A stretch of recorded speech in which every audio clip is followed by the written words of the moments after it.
2026 ICC T20 world cup తొలి సెమీఫైనల్లో New Zealand చేతిలో 9 వికెట్ల తేడాతో ఎదురైన ఘోర పరాజయంపై South Africa captain Aiden Markram తీవ్ర ఆవేదన వ్యక్తం చేశారు. కోల్కతాలోని ఈడెన్ గార్డెన్స్ వేదికగా జరిగిన ఈ పోరులో అప్పటి వరకు అజేయంగా నిలిచిన సఫారీలు కీలక సమయంలో చతికిలపడ్డారు. ఈ ఓటమి తనను ఎంతగానో కలిచివేసిందని, ఇదొక పెద్ద షాక్ అని మార్క్రమ్ పేర్కొన్నారు.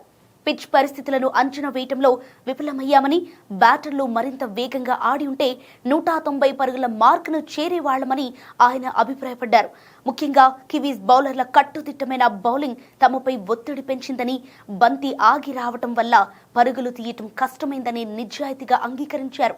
ఫలితం నిరాశపరిచినప్పటికీ టోర్నీ ఆద్యంతం తమ జట్టు కనబరిచిన పోరాట పటిమపై గర్వంగా ఉందని, ఈ అనుభవం నుండి పాఠాలు నేర్చుకుని భవిష్యత్తులో మరింత బలంగా పుంజుకుంటామని మార్క్రమ్ ఆశాభావం వ్యక్తం చేశారు.